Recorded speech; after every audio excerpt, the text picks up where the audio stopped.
যেমন আজকে 19 তারিখে দক্ষিণবঙ্গের কেবলমাত্র পুরুলিয়া, বাঁকুড়া, ঝাড়গ্রাম এবং 2 মেদিনীপুর এই জেলাগুলোতে হালকা মাঝারি বৃষ্টিপাত 1-2 জায়গাতে বিক্ষিপ্তভাবে হওয়ার সম্ভাবনা আছে, of course associated with thunderstorm activity only.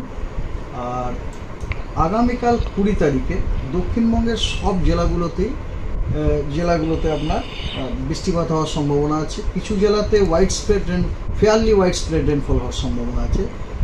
সেই জেলাগুলো হচ্ছে আপনার বাঁকুড়া, হুগলি, পশ্চিম মেদিনীপুর, পূর্ব মেদিনীপুর এবং ঝাড়গ্রাম। এবং অন্যান্য যে জেলাগুলি দক্ষিণবঙ্গে সেই জেলাগুলিতে স্ক্যাটার্ড রেনফল হওয়ার সম্ভাবনা আছে, মানে কিছু কিছু স্থানে বৃষ্টিপাত হতে পারে, আর এখানে অনেক স্থানে বৃষ্টিপাত হতে পারে।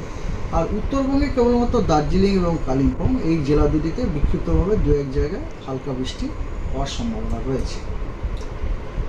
21 তারিখে দক্ষিণবঙ্গের সব জেলাগুলোতেই কিন্তু বেশিরভাগ অনেক জায়গাতে আপনার বৃষ্টিপাত হওয়ার সম্ভাবনা। That means I mean to say দক্ষিণবঙ্গের জেলাগুলোতে ফেয়ারলি ওয়াইড স্প্রেড রেনফল হওয়ার সম্ভাবনা রয়েছে 21 তারিখে। আর উত্তরবঙ্গের জেলাগুলোতে 2-1 জায়গায় বিক্ষিপ্তভাবে হালকা বৃষ্টিপাত হওয়ার সম্ভাবনা রয়েছে, means I mean to say isolated rainfall. 22 তারিখে দক্ষিণবঙ্গের আপনার পূর্বের যে জেলাগুলো মেনলি, যেমন ধরুন মুর্শিদাবাদ, নদিয়া, উত্তর 24 পরগনা, দক্ষিণ 24 পরগনা, এছাড়াও আপনার পূর্ব মেদিনীপুর, পূর্ব বর্ধমান, বীরভূম এই জেলাগুলির অনেক জায়গাতে বৃষ্টিপাত হওয়ার সম্ভাবনা আছে বজ্রবিদ্যুৎ সহ।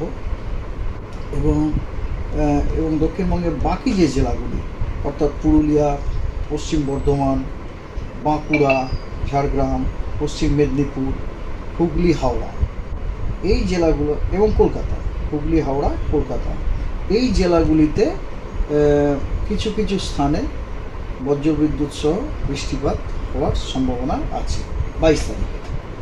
আর এই যে বৃষ্টিপাতগুলো বলছেন, এটা কি মানে দিনভরের ব্যাপার নাকি সাদা সন্ধ্যের পরে? সাদা সন্ধ্যার পরে না, এগুলো আফটারনুনে আর কি, আফটারনুন। এগুলো হচ্ছে টিপিক্যাল থান্ডারস্টর্ম। এই যে বৃষ্টিপাতগুলো কিন্তু প্রত্যেকটা বৃষ্টিপাতই কিন্তু associated with typical pre monsoon thunderstorm activity. হ্যাঁ, কারণ কথা হচ্ছে, এবং প্রথমেই যেটা আপনাদের বললাম যে ময়েশ্চার ইনকারশন ভালো রকম হচ্ছে এবং ফেভারেবল উইন্ড কন্ডিশন রয়েছে, তার ফলে আমরা এই বৃষ্টিপাতটা পাচ্ছি। এটা হচ্ছে টিপিক্যাল থান্ডারস্টর্ম অ্যাক্টিভিটি। এই জন্য এরপরে যখন আমি আপনাদের ওয়ার্নিং দেবো, তখন ওয়ার্নিংগুলো বলবো, তখন দেখবেন যেখানে আমি বৃষ্টিপাত বলেছি সেখানে কিন্তু আপনার থান্ডারস্টর্ম লাইটনিংগুলো রয়েছে।